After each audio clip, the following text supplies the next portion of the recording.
In the First Age, in the first battle, when the void first lengthened, one stood. She chose the path of perpetual torment. In her ravenous hatred, she found no peace. And with boiling blood, she sundered the Jupiter cities, seeking vengeance against the dark, covetous lords who had wronged her. And those that tasted the bite of her claws named her Valkyr.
Hello everyone. Before we get into it, if everyone could leave a like, comment, subscribe, and hit the bell, it's greatly appreciated.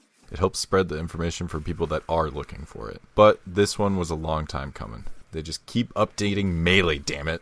I also have a special announcement at the end of the video, so stay tuned for that. So let's finally talk about Valkyr, my second favorite warframe. A simple frame thought to be old news and incapable of doing massive damage other than her slide attack, an embodiment of rage and war. I like Valkyr. I like her for the simplicity of going in and doing one thing: kill. She's the polar opposite of Vauban, screaming, slashing, and charging in headfirst to any danger. Just go in and be a berserker, killing hordes of enemies that are foolish enough to stand in your way. For some reason, people think that's bad. Not having major mechanics, not having some combo-oriented abilities, just having a core simple idea of using a couple abilities and then going to town on everything. Understandably, pressing 4 to win can grow a little stale. What do I need to manage if I am already invincible? I just need to run around hitting everything, and that's nothing amazing. That's where you're wrong. Valkyr taught me something other warframes don't teach you: focus and control. Anger itself is a human emotion. It's irrational, unmanageable if you let it go, and quite destructive. But what happens when you learn how to control that anger and focus on it, using it to your advantage? Well, you become something far more dangerous. You become something fear can only describe.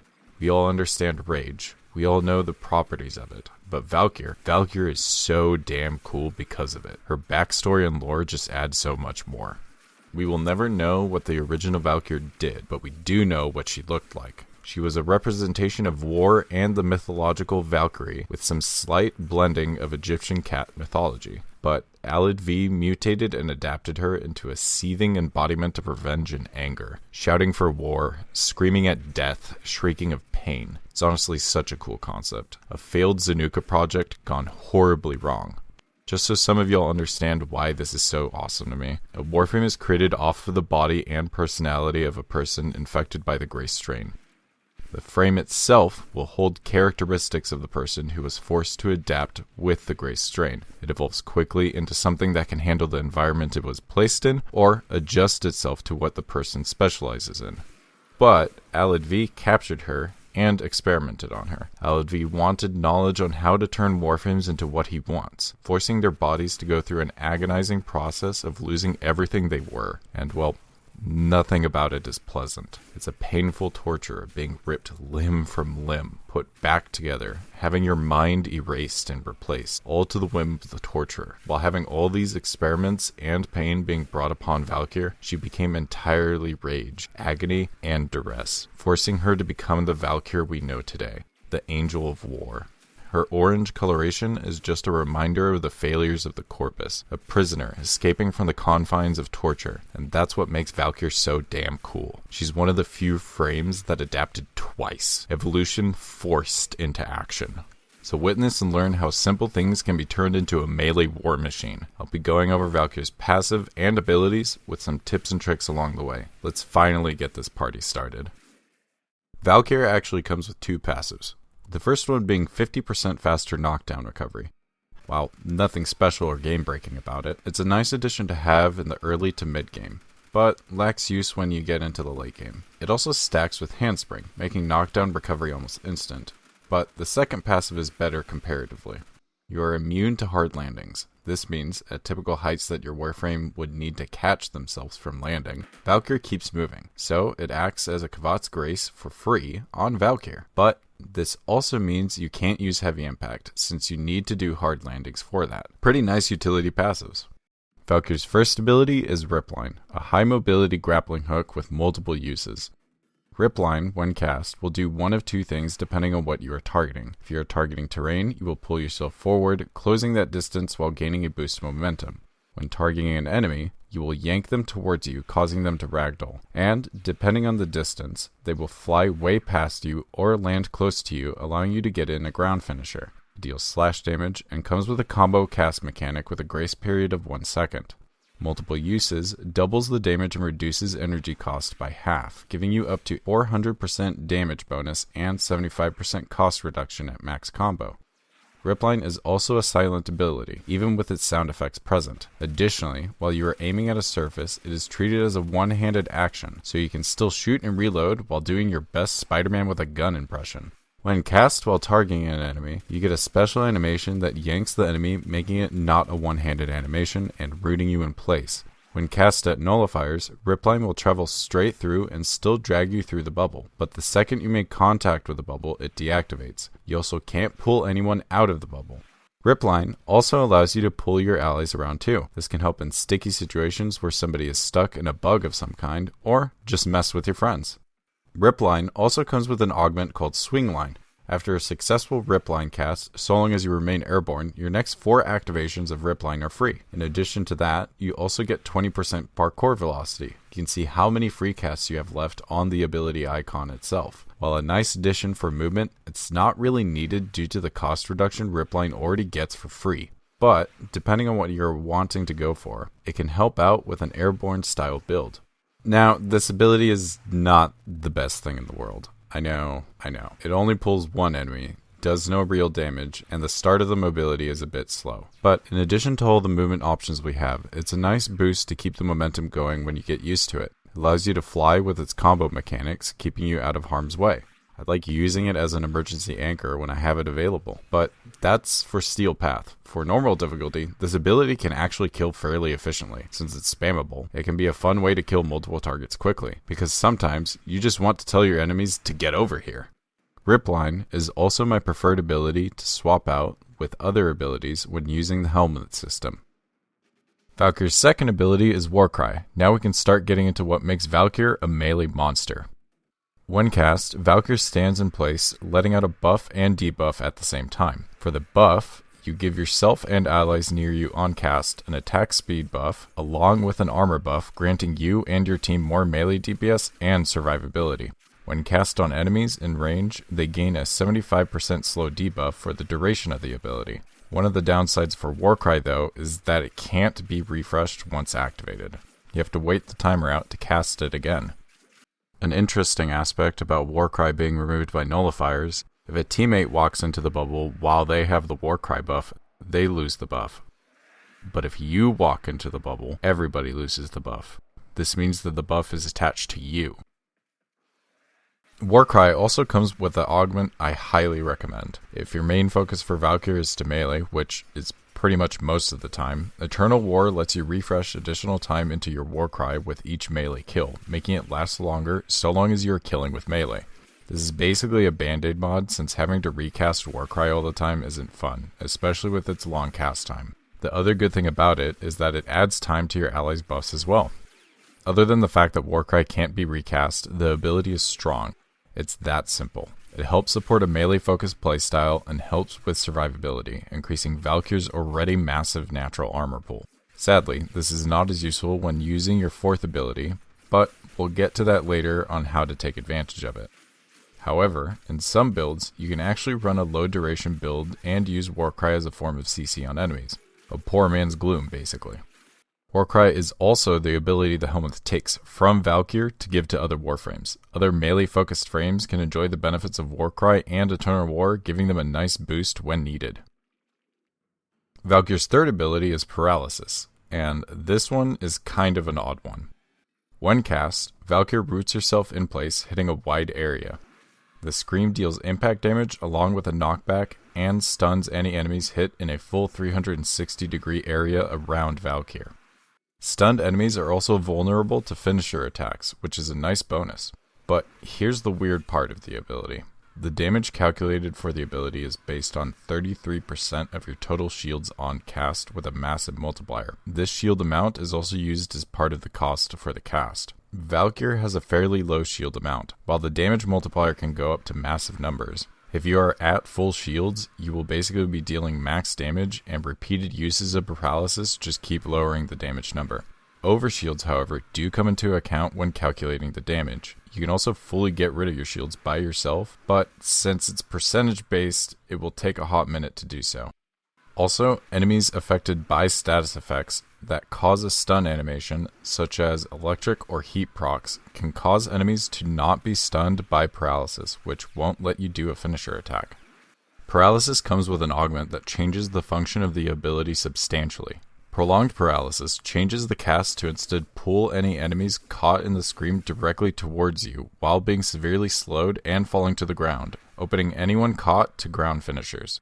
While Paralysis by itself isn't the best thing in the world, this augment allows you to have a sizable grouping tool in a massive 360-degree area around you. It will also attract enemies above and below you too. One problem with this augment mod though is multiplayer. If you aren't hosting, the pull won't work as well, and that's something that needs to be taken into account. It will still do what it needs to do, but not as effectively as you'd like. The same rule for status procs applies to this augment as well, completely halting enemies from coming towards you. Even though Paralysis is a weak damage ability in Steel Path, with enough patience and investment, you can potentially make something out of it. But I wouldn't recommend going that route. It takes a lot of resources to do so, and I haven't figured it out fully myself. Instead, treat it like a potential grouping tool if you're needing one for your setup, and as a finisher enabler. I find that to be the best middle ground for this ability. However, in normal difficulty, you are able to wipe out large groups quickly and with style. Running a companion that can grant you a quick burst of shields can enhance the damage in an efficient way, especially if you are in your fourth ability. Valkyr's fourth ability, imbued with rage and festering with agony, Hysteria. The ability that makes Valkyr the angel of death and war. Ready for an info dump? Hysteria, when cast, replaces your current melee weapon with Valkyr Talons. While active, you are invulnerable to damage and status effects. However, nullifiers and similar abilities that can deactivate warframes like Violence using Silence aren't ignored, but the Talons are exceptionally good at dealing with nullifier bubbles so long as you keep your distance. You also gain up to 5% lifesteal from the damage you deal with Talons. While active, you are constantly channeling the ability. This energy drain slowly increases to a cap based on the percentage your debuff has filled in. This debuff also has a couple additional mechanics. When in Hysteria, you will have an expanding circle that surrounds Valkyr. The circle starts at 5 meters and can expand up to 20 meters. Each kill you get will reduce the radius by 1 meter. The debuff also stores 30% of the damage you ignored while running around in Hysteria. How these two stats work in tandem is any enemies that are in the circle with line of sight when Hysteria is deactivated or nullified causes you to take 25% of the stored damage directly to you as impact damage. This damage ignores shield gating and any damage resistances, but this can easily be countered by swapping weapons. This resets the stored damage on Valkyr, giving you a safe way to turn off Hysteria when you need to. And another thing that denies this is Overgate. Any amount of overguard can prevent the damage from hitting you as well. Additionally, the mechanics for weapon swapping affect what you want to do with Hysteria. When initially activated, you are freely able to aim, swapping to your primary or secondary. You can also freely swap between both while Hysteria is active. And to get back into Hysteria, you just melee. But if you want to aim glide or wall latch and not be taken out of Hysteria, all you need to do is hold the swap button. This locks you into a melee only mode, allowing you to aim glide or wall latch while being invincible. Hysteria also comes with 2 augments. The first augment is Hysterical Assault.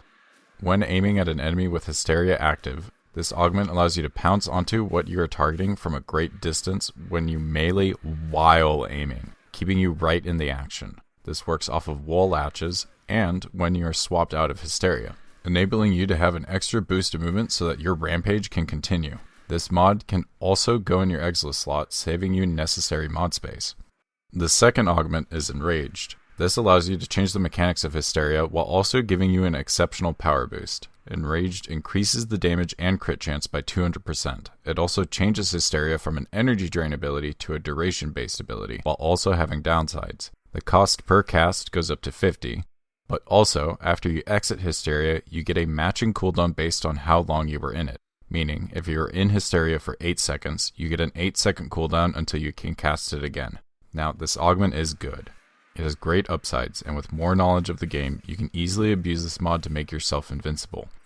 It also changes how you think of using Hysteria, which augments should do, but I don't like it. While I can get behind seeing a higher damage number, the cooldown mechanic is just not worth it for me. It takes away one of the many aspects I like about Valkyr and puts it on a timer. Still recommendable to use, but most definitely not necessary. Another thing to make note of Valkyr's talents is damage calculation. Having multiple sources that can help enhance melee damage, such as pressure point stacked with other sources like condition overload, primary and secondary dexterity, and steel charge can be detrimental in the long run. Multiple sources giving a similar damage boost can be worse than going with more power strength. Valkyr is a frame that loves power strength. A nice goal to reach, strength-wise, is about 220%, but anything in between 200% to 250% is also a good margin. If you can't reach that, don't worry about it. Valkyr's talents do enough damage on their own to not have to rely on these numbers. Now let's tear into the meat of the ability, the claws themselves. Valkyr's talents boast an even split of all 3 physical damage types. It has a fast natural attack speed of 1.5, a short 1.7 meter range, but with 100% follow-through. A melee mechanic which determines how much damage is reduced when hitting multiple targets. In this case, none. It also comes with an average 2 times crit damage multiplier, a massive 50% crit chance, and a small 10% status chance. So right off the bat, we can see that this is meant to be a crit-focused weapon. With a nice basic setup, you can easily get yourself up to huge crit numbers and absolutely maul anyone in your way, going on an absolute rampage with no care of what you are hitting. Let's go into a bit more detail for the stance mod itself, which is also called Hysteria. The Fervor combo is actually a decent combo to have. You can do this combo by just holding down melee with no movement. You don't get any massive multipliers, but you do have 2 attacks that go a full 360 degrees and a final attack that can open up finishers. It also has the best forward momentum compared to other combos. It may not have the best damage multipliers or attack length, but it's still a nice chill way to become a meat grinder. The Rage combo is a nice quick combo at your disposal. You can do this combo by moving forward and melee at the same time. Same as Fervor, it holds no damage multipliers, but on its final swing has a full 360 degree attack. The advantage of this combo is the fact that it's quick and easy to pull off, but the disadvantage for it is the fact that you don't move forward faster than the Fervor combo. The primary advantage is the speed of the attacks. The Madness combo is a flashy option compared to other combo strings, and also contains the most multi-hits. You can do this combo while you have the claws fully equipped. Aim to block, move forward, and then attack. I hope you're starting to notice a pattern here, but this doesn't have any massive damage multipliers with it. Instead, it has multiple multi-hit combos along with a final knockdown. It has a nice stylish feel to it as well, but has a massive combo length. So probably not the best option out of the bunch, but that knockdown could come in handy along with the multi-hits. The Delirium combo is a faster version of the Madness combo. You can do this combo while you have the claws fully equipped, aim to block, no movement, and then attack. The damage multipliers are actually similar to Madness, but the advantage of this combo is that you get a finisher opening on the second hit, and you get multiple knockdowns on the final hit of the combo. Being a faster combo length is a big plus compared to Madness, but the knockdown is weaker in size. The heavy attack is called Rise from Ashes. I'd say it's one of the stronger heavy attacks in the game.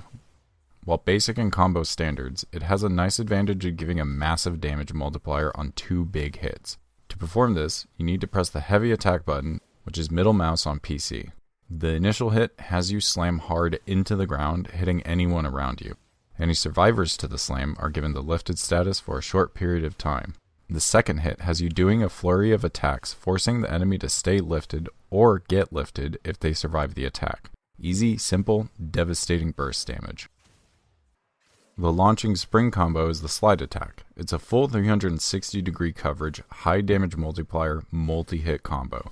It's by far the most damage you can dish out with Valkyr in the smallest amount of time. And quite literally the only thing anyone ever recommends to do with her. If you want to give yourself carpal tunnel, do nothing but spam this. No, really, do the thing that everyone says you should only do, because it totally won't mess up your hand in any way.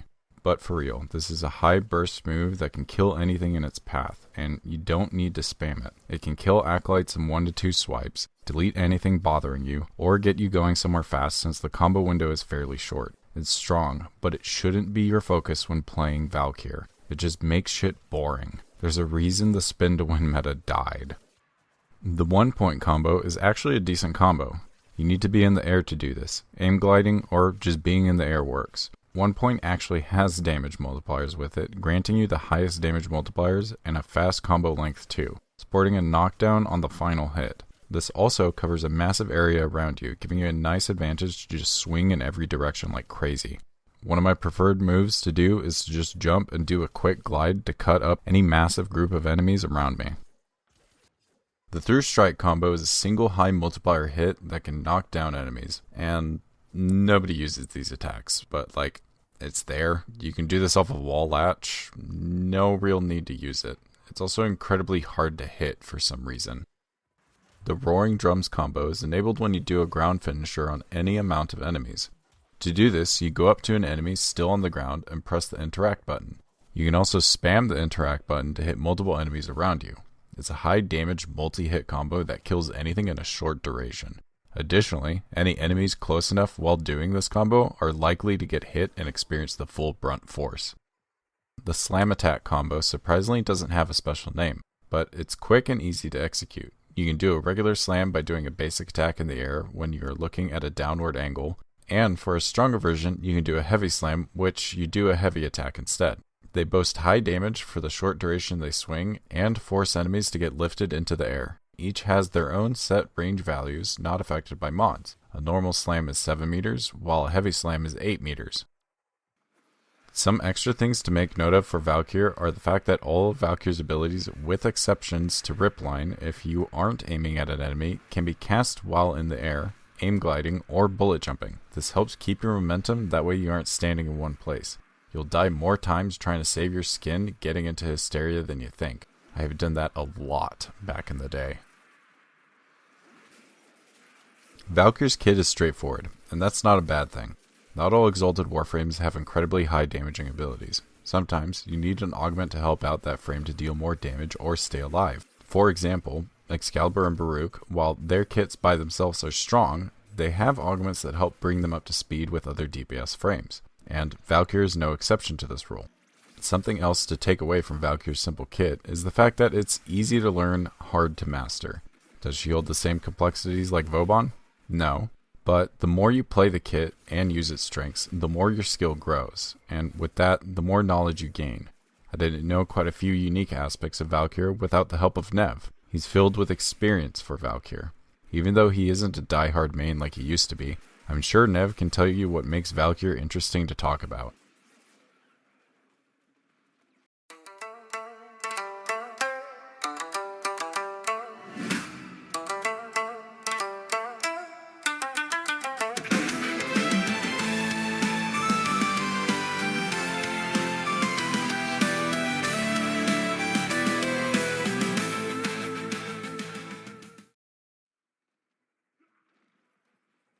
Valkyr is a difficult frame to talk about, but at a glance, it's not really obvious as to why. She isn't a complex frame, and she's not really riddled with nuance or highbrow build requirements. Her abilities are straightforward and to the point, so what is it that makes discussing Valkyr so difficult? To be blunt, it's the player base. The player base has decided blindly, without giving Valkyr a chance, that she is bad, and this opinion is largely regurgitated from prominent community figureheads who never gave Valkyr a chance, and have been regurgitating the same outdated information for several years now. You only need to look at, every single tier list ever made for this to be apparent. The average player just has no idea what makes Valkyr bad at all, and just constantly regurgitate the same information without thinking about what it is they're actually saying, or challenging their own ideas to make sure they hold up to scrutiny. One of the biggest complaints I see when discussing Valkyr has to do with her damage output, and for the life of me, I cannot agree. Valkyr has access to insane raw damage, and whilst her spin attack is one of her more powerful attacks, you do not need to button mash it and give yourself carpal tunnel. Another complaint has to do with her energy economy and sustain, and in my opinion, this sort of argument is ultimately a knowledge check. Energy economy is so moddable and affordable in the modern era. We have companions that dispense energy, abilities, and more efficiency mods and shards that we've ever had. If there was ever a better example of reusing old and outdated arguments, it would be this ancient take that has just been regurgitated throughout several years. Valkyr is not by any means a perfect frame. She has difficulty controlling a large area, and depends on hypermobility and band-aid augments or subsumes. She also doesn't interact with the arsenal very much or meaningfully. Anything you bring with her is basically just for some passive, which definitely makes her feel one-dimensional. Admittedly, she is. Her playstyle just isn't for everybody, and not every mission will benefit from Valkyr, but geez, she is so far from being a bad frame. For me, Valkyr is my default Cascade frame. She fits perfectly into the gameplay loop, and seeing as how Cascade is a very relevant game mode, it's kind of shocking how irregularly she's present in that mission type. She's also my default pick for quickly speeding through the 1999 calendar weekly objectives, and both the high melee and ability kill requirements can be knocked out incredibly easily by her. She just shreds through everything like it's wet tissue paper. She's beyond level cap capable, and this is even before the Jade Shadow's enemy HP nerf. But now that enemy HP is basically irrelevant at a high level, she's even easier to bring to high level content, and there's a myriad of environments like survival where she thrives.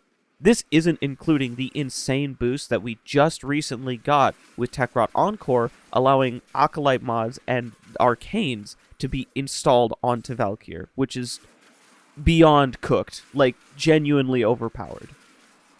Let's go over some of my personal use builds, and a small breakdown of how they work.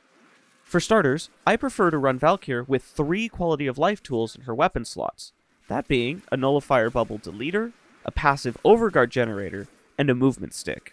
The reason for this is pretty simple. I don't need any form of damage output, survivability, or priming with my Valkyr personally.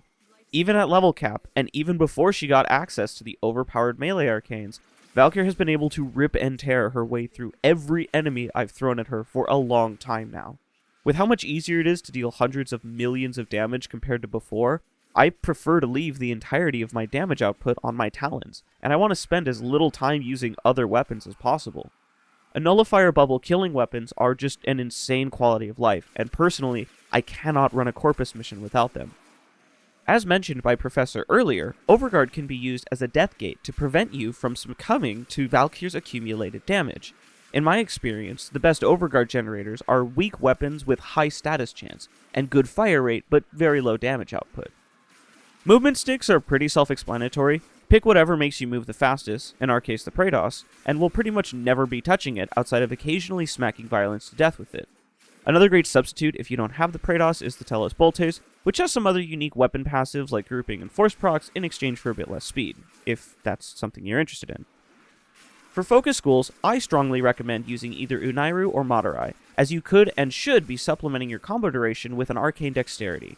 If you find yourself more savvy to a Gunzerker Valkyr setup, and wish to use one of your weapons for dispatching enemies, Naramon can be extremely good though. Decaying combo by 5 will always be better than depleting to 0, and it gives a lot more breathing room and flexibility for that specific playstyle. For Archon shards, you have a litany of great options. I personally opted for the crit damage shards before the change that allowed galvanized mods, but post-Galv Steel there's a much stronger argument for a Toxin DOT setup, a Corrosive Multiplier setup, or just classic strength and duration shards. Shards are optional and by no means mandatory, but be aware that for all of my showcases, you'll be seeing a setup with 5 Tau purple shards, which will very heavily skew crit damage in the arsenal. For the Valkyr setup herself, I've got 2 main builds I'm going to be showing you. Both are pretty high investment, but the first one is less so. I have a fixed 155% power strength modded into her, with an additional 25% from growing power and 40% from Madurai, totaling to a clean 220% power strength, typically the ideal amount.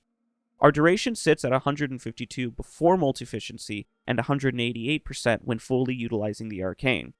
Since Hysteria is going to snapshot conditions before activation, it's important to assure you have max stacks of both efficiency and growing power and Madurai before you use your 4th ability.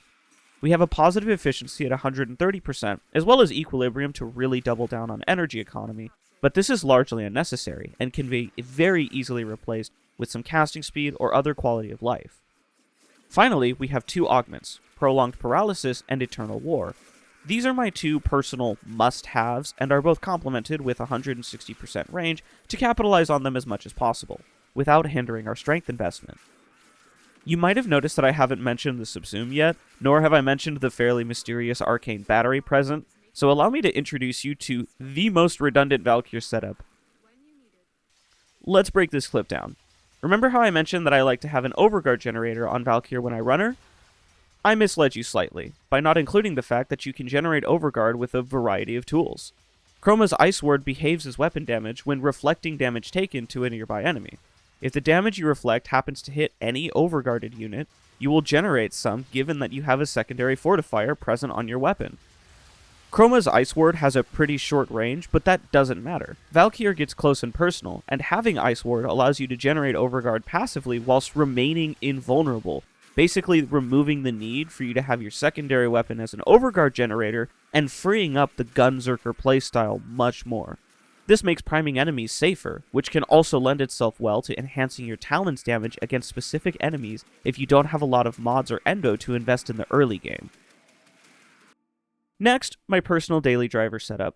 This is what I use by default anytime I grab Valkyr for anything, and there's not really too much of a difference, but the play has evolved a lot. We've traded out a lot of the safety and energy abundance for power, now sitting at 264% when using the same combo from before, and replacing Ice Ward with an offensive ability, in our case Roar, or Zadas, or Kalervo TP, anything works. We've also dropped our efficiency and energy capacity in exchange for offloading that strain to a Death Cube companion. This little energy dropper will be able to supply tons of efficiency, but requires quite a bit of resource investment and will take some getting used to.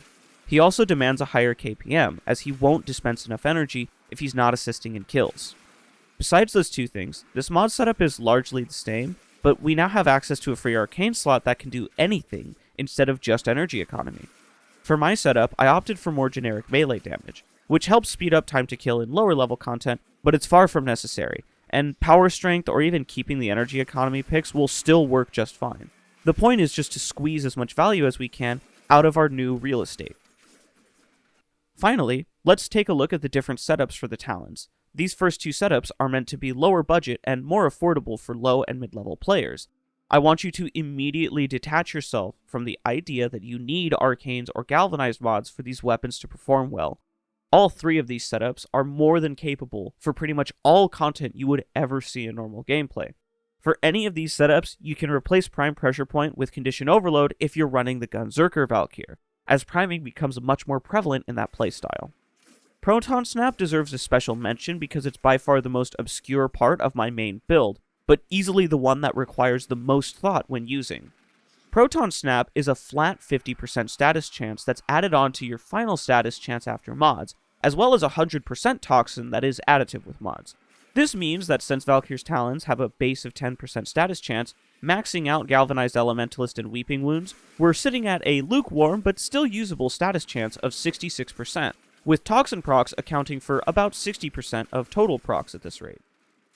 That's fine, but including Proton Snap, our status chance nearly doubles to 116%, and Toxin procs now account for 72% of our procs, which is a significant increase. Proton Snap takes a significant amount of wall latch time to activate, so it's a pretty large time investment, but for 20 seconds of pure mayhem, and the results do speak for themselves. It's far from necessary, but the downtime does fit incredibly well into the Gunzerker playstyle. You get 2 full seconds to blast enemies or use your third ability to puddle up enemies for easy giga damage. As a final personal note, Valkyr was a frame I depended on when I was brand new to the game, and I was utterly awful at it. My high-level friends who were teaching me how to play and how to do old-school endurance basically let me run around being invulnerable while they explained stuff to me.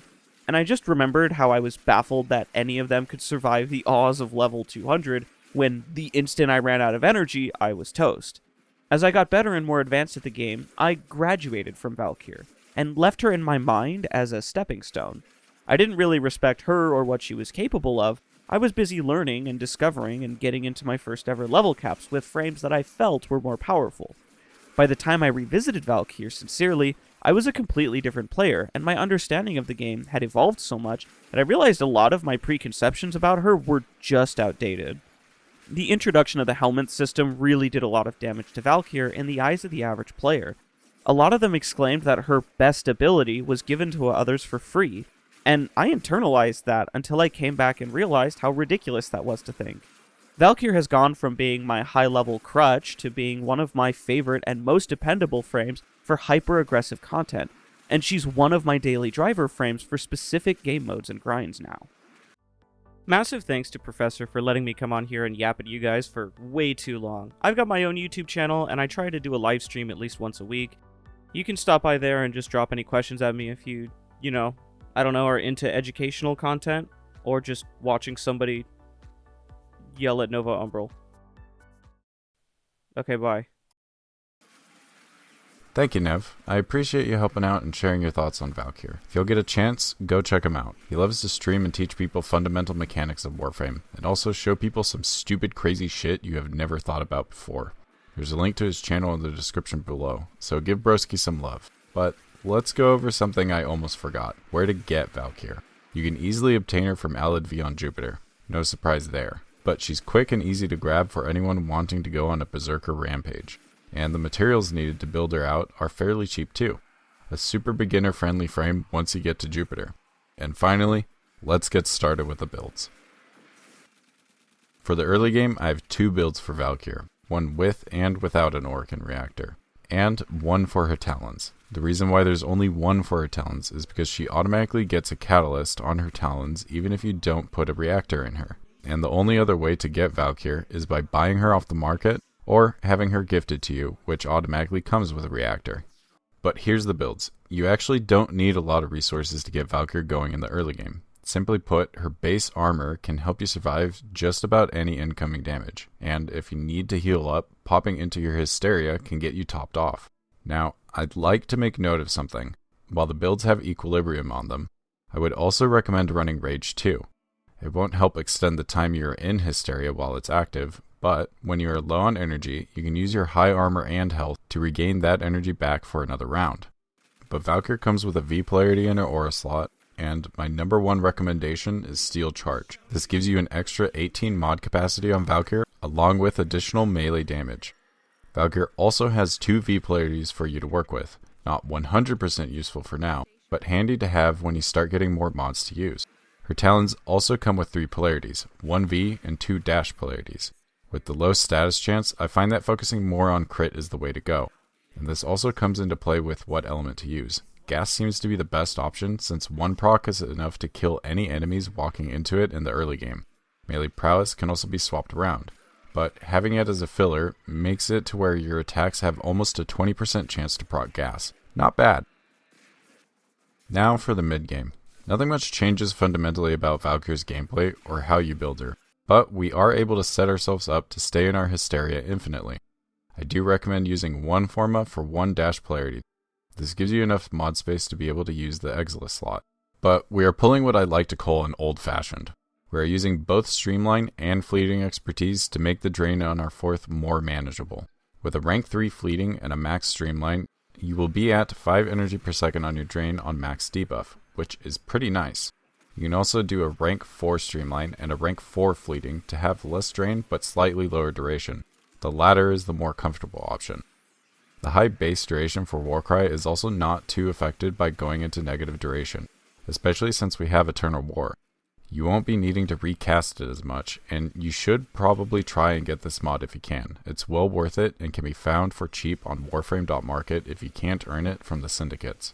And, because we will have Warcry active, that can act as our armor mod when we aren't in Hysteria. You can also swap Equilibrium for Rage if you want, but killing an Eximus unit will give you basically half your energy pool, so the choice is yours. The Talons also didn't change much. We still run gas and all the basic mods, but we can get some more damage going with Gladiator Might. Its passive does work with the Talons, increasing crit chance on combo multiplier, but in the mid game, you probably won't see it in action that much.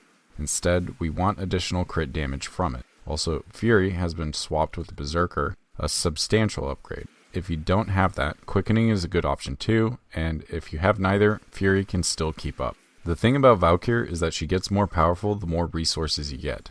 As you upgrade your mods to primed versions, find better alternatives, or start getting some decent arcanes, the damage just keeps going up higher and higher. Just like a Berserker, you only get stronger the farther you push yourself. But let's get into the good stuff, the late game builds. And these have been changed not once, but twice. Melee constantly gets changes and new stuff all the time. So use these as a basis to experiment with and understand what you can do with Valkyr. With an ever-evolving game like Warframe, it's never easy to keep up with everything, so don't be afraid to ask questions in the comments. Before we get started, I wanted to go over a few things first. Number 1, Prime Surefoot. I'm kidding. What am I, a lunatic? It's Valkyr. You don't need it on her. What I'm actually going to recommend is different interactions. Primary and secondary dexterity, Neramon, and Gladiator mods. The dexterity arcanes can help enhance your Hysteria damage and give you combo duration, which is pretty nice. And Neramon can help keep your combo up without any management with its power spike passive. I tend to run both dexterity arcanes and Neramon when I don't want to worry about losing combo. Gladiator mods are also a nice addition whenever you can put them on. If you have one Gladiator mod along with Blood Rush, you can guarantee red crits on Talons. Number 2, I have all the mods maxed out. Don't worry about this, you'll get there in time. You can use regular versions of Prime mods and you will do just fine. A few stat differences aren't going to be the end of the world. The game evolves constantly, so use these setups as inspiration or a goal to reach for your Valkyr. Number 3, format your Valkyr and Talons how you want to. I have these Forma formats here for y'all to use as guidelines. I tried not to use Omniforma on the made mod slots, since that's a decision you should make for yourself. But I do have an Omniforma on my Aura slot. The Umbral Forma on the Talons is also not needed. I just have it there from past builds. I have used a lot of Forma on Valkyr over the years. For Archon shards, I recommend running full Tau Violet. 2 for health and energy orb conversion, and 3 for critical damage based on energy cap. If you don't have something to help you get to the necessary energy pool amount, don't fret, you will get there in time. I've also made sure to have an alternative for each build if you don't have the 2 Tau Violets available for energy. If you do, just those 2 combined with or without a companion that generates health orbs is enough to keep you fully sustained. Or just run all crit damage with the Equilibrium builds. Bigger numbers do make the brain happy. Number 5, Helminth abilities. Now, this is a tough one, but I find Valkyr does well with just about any Helminth you put on her. Hell, she doesn't really need one for the most part. I'll still be showing what I like to put on each build, and some builds do need one since it's helping cover weaknesses, but if you are needing something specific or you are lacking in a certain department, you can slap on any of these for whatever needs you have. Energy sustain, damage, armor strip, grouping, utility, you name it, we got it.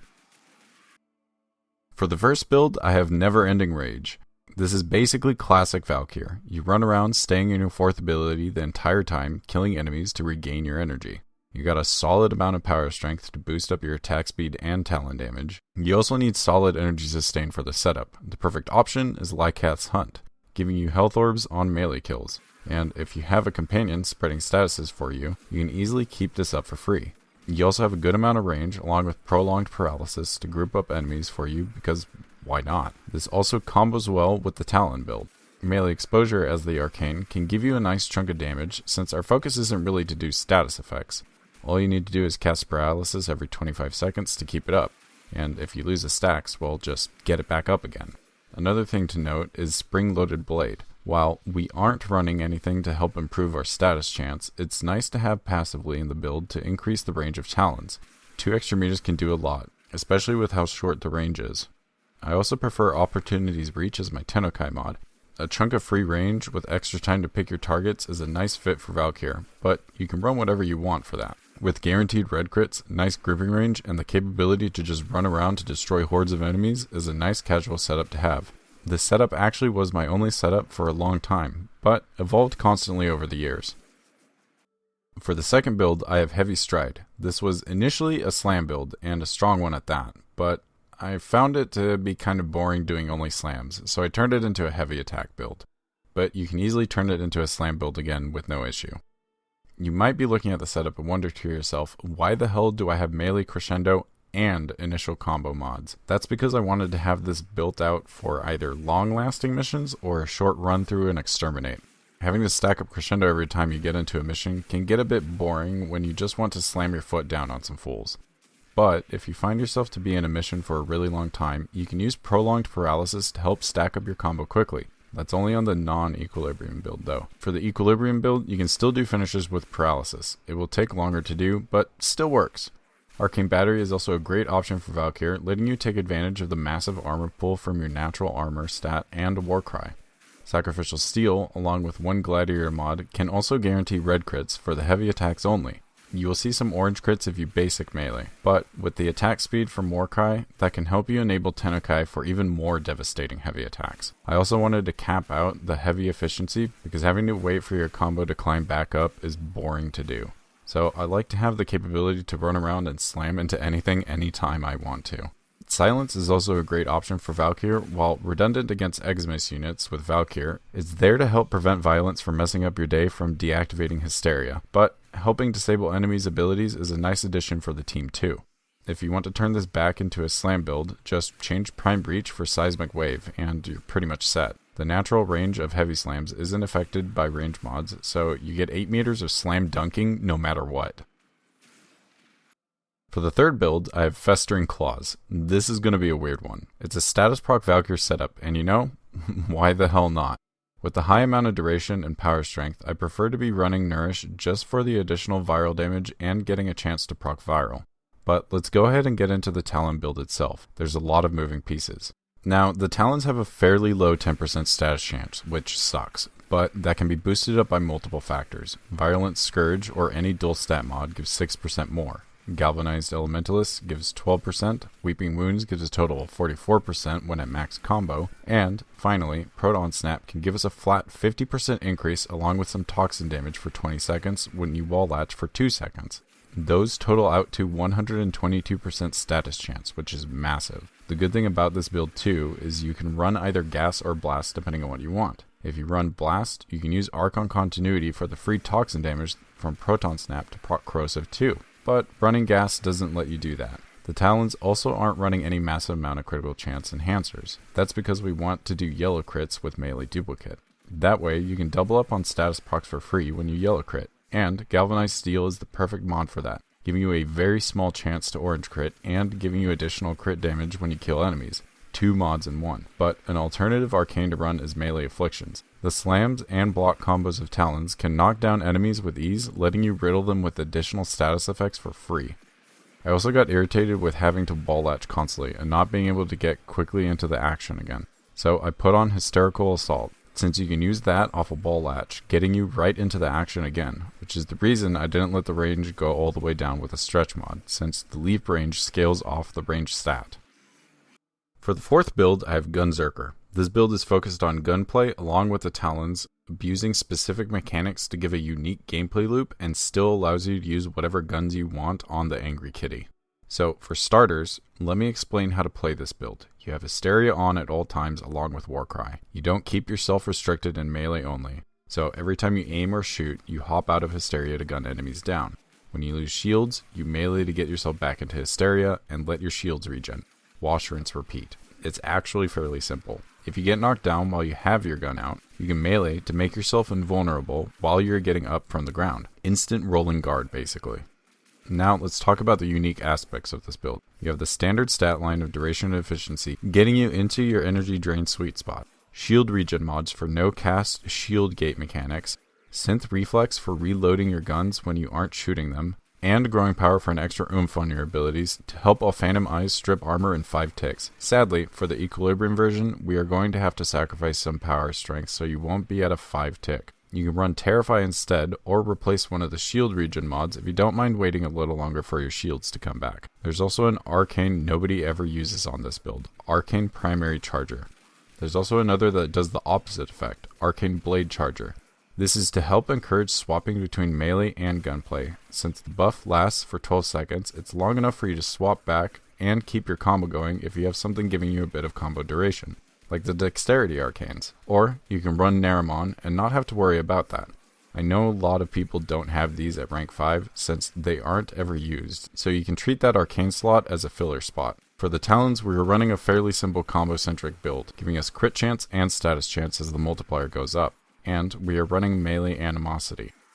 This will help enhance our Tenukai hits, and the best part is, the percentage stays stored while you are swapping around weapons, so you don't have to worry about losing your stacks.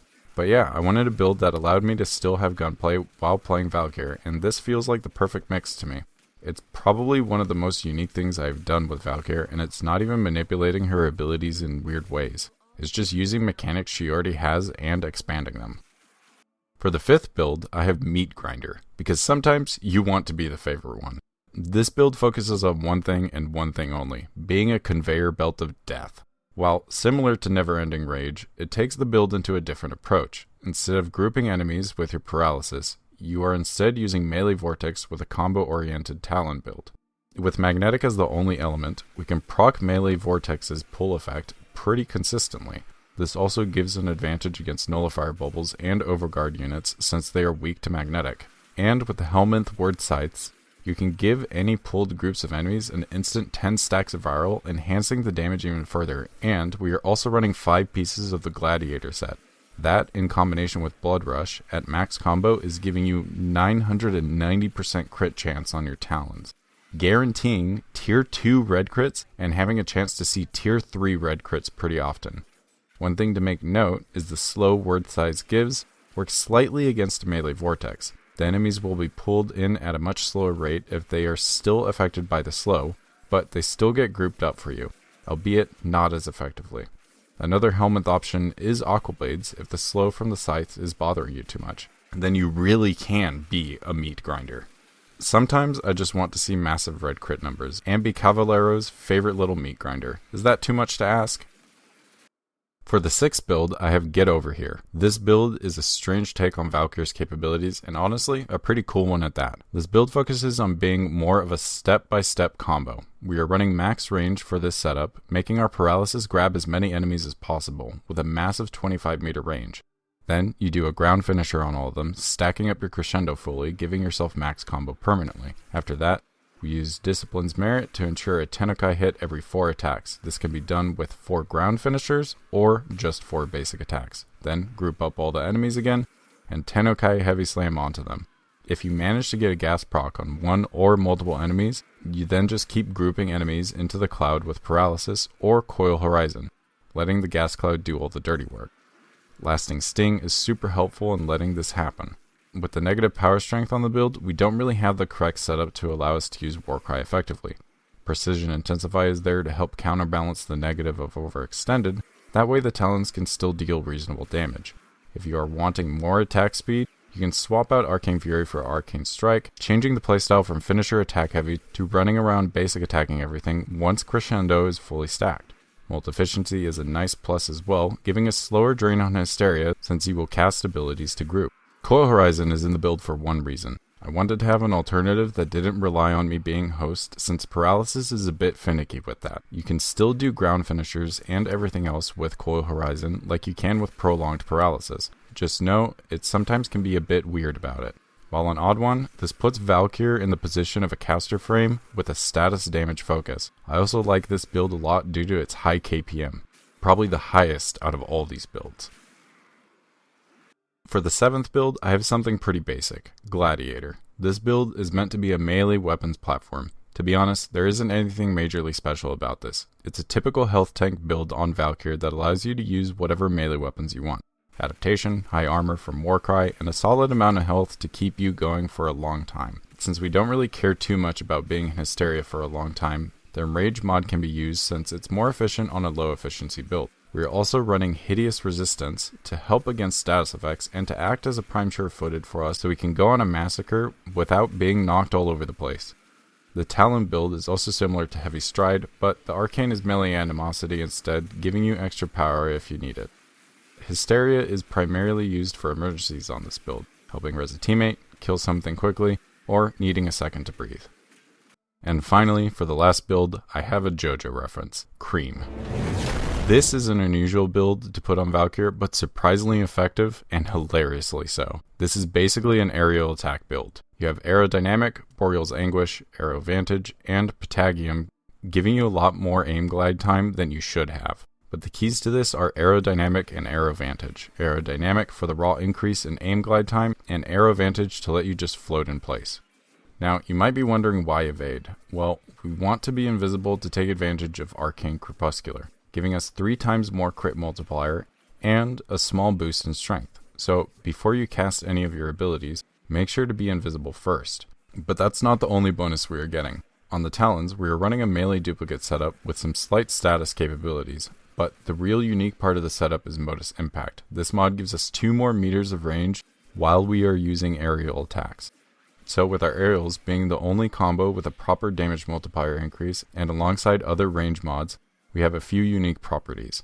We now have 8.7 meters of range for our melee. Additionally, on average, you have a 25% likelihood to headshot kill an enemy. Melee Duplicate can take advantage of that and give you a double hit on the head, making headshot kills more likely. And these melee headshots do give duration to evade. So, once you have your abilities all set up, jump to head height or above, aim glide, and auto attack. You are still free to move around while doing this. And you can still slide attack, making yourself into a Rafflecopter of sorts. You also have Ripline to help adjust if needed, since Paralysis isn't going to be of much use here. It's funny playing Valkyr and still having a higher headshot count than your teammates. But go defend Dio's honor by deleting your enemies as an invisible death ball floating everywhere. Now, let's finish this up with some general tips. I'm going to change this up a bit though. Let's talk about stuff that works with Valkyr and can help enhance her capabilities, and certain things to consider when building and playing Valkyr. Prime pressure point versus condition overload. This is determined by what you're trying to run or have available in your builds. If you have a status spreading companion like the Deriga, Hounds, or running some status support in your build, then you might consider using condition overload. But if you don't have a lot of status capabilities and you're running something like a Panzer Vopifila, then pressure point would be the better option since it's reliable damage. Primary and secondary dexterity are great arcanes to have on your weapons if your focus is dealing as much melee damage as possible. It works great for primers like the Cedo, and any random secondary you want to carry with you. Gladiator mods are a nice bonus to have along the way and can help you reach even bigger red grids. But if you are running Blood Rush, you want at least one Gladiator mod to reach guaranteed red crits on Talons. While slide attacking with Hysteria is the strongest move, you don't have to spam it. I don't recommend dedicating your wrist to doing such a thing. It insta-kills anything. Only use it when you really need to, or add it into your combo string for style points. It can also work as a quick mobility boost due to its speed. While some of you are probably thinking about what's better to run on Hysteria, Blood Rush, or Sacrificial Steel, it's determined by the build you are running. A heavy attack build, not getting all the way up to a 12 times combo, would benefit more from Steel, while a build running Crescendo benefits more from Blood Rush. Don't forget that Blood Rush and Gladiator mods don't get the 2x bonus off heavy attacks. With talents having such a low status chance, it's good to know how you can increase that amount easily. Proton Snap can give you a flat 50% addition to your status chance. It doesn't get affected by mods, but going from 10% to 60% is a nice jump. And when you are at max combo, Weeping Wounds can give you a solid 44%, letting you rock a 54% status chance, which is nothing to scoff at. Incarnate melee weapon passives can also transfer to Valkyr when you have talents active, such as Okina's move speed increase, or Praetos with its slide and sprint boost. Steel Charge versus Growing Power. Nev pointed this out to me. If you have multiple sources already giving you melee damage, you might want to consider running Growing Power to help increase your attack speed and talent damage more effectively. I still enjoy using Steel Charge due to its increased capacity, giving me more mod space to mess around with, and more starting energy for the mission. But if you're willing to set up your abilities, go with Growing Power. And finally, Tennokai is such a massive increase in damage, you should 100% be running it if you can. I highly recommend Opportunity's Reach. It's my personal favorite. You get extra time to choose your heavy attack targets, and a flat increase for 3 meters to your heavy attack. The range increase doesn't work on heavy slams though. Do keep that in mind. Thank you everyone for watching, and waiting patiently for this guide, and of course the fashion for you all. I wanted to try and get something fresh out for Valkyr.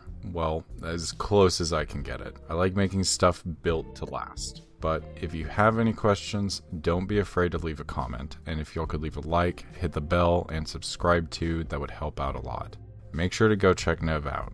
The link to his channel is in the description below. He's got a good brain for teaching and understanding the complexities of Warframe.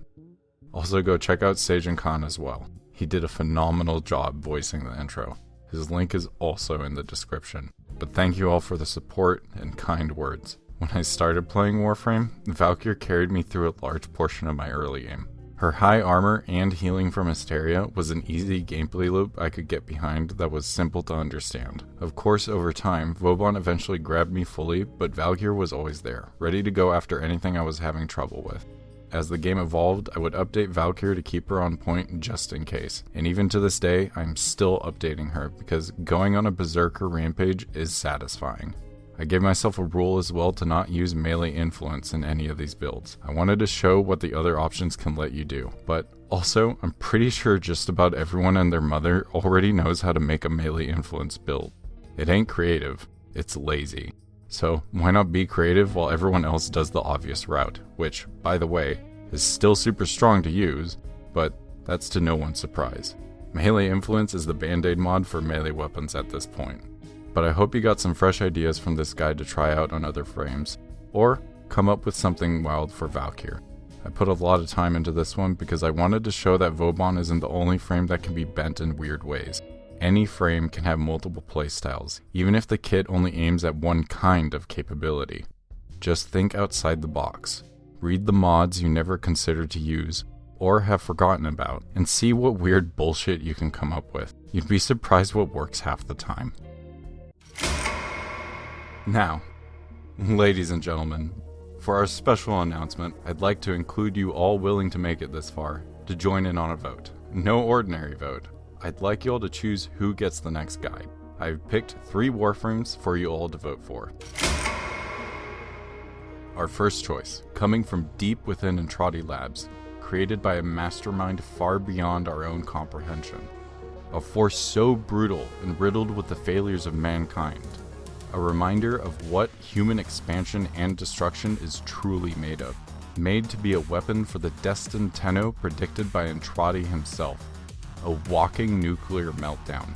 Corvex. For our second choice, once a guardian of a prison. He was taught the great mysteries of the universe itself and its fundamental laws by none other than the very prisoner he guarded. Melding his tissue and reality around him into concoctions for his own use and discovery. Fully capable of spitting in the face of the elite and making himself a golden beacon of progress. A chemist with an insatiable hunger for knowledge. Lavos. And for our final choice, Deep within the forests of time, tales of old once told stories of a king that rules a mystical land no human has ever escaped. He walks in his domain with great pride of the confusion he can cause and has caused, able to mend his companions and bring chaos upon his enemies. His reckoning is to be feared, his loyalty to be loved. Oberon.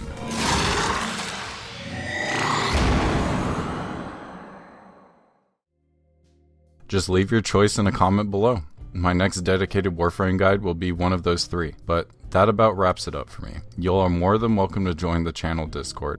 We share builds, help out new and returning players, and just goof off sometimes. I also stream on Twitch, so if you want to hang out and chill, or learn a new thing or two, you're more than welcome to come join in. Both links are in the description below. I hope you all have a fun time with Valkyr, and remember to rip and tear. Thank you all again for your patience. Learning a new video editing software has been a damn fun time. And of course, I'll catch y'all next time.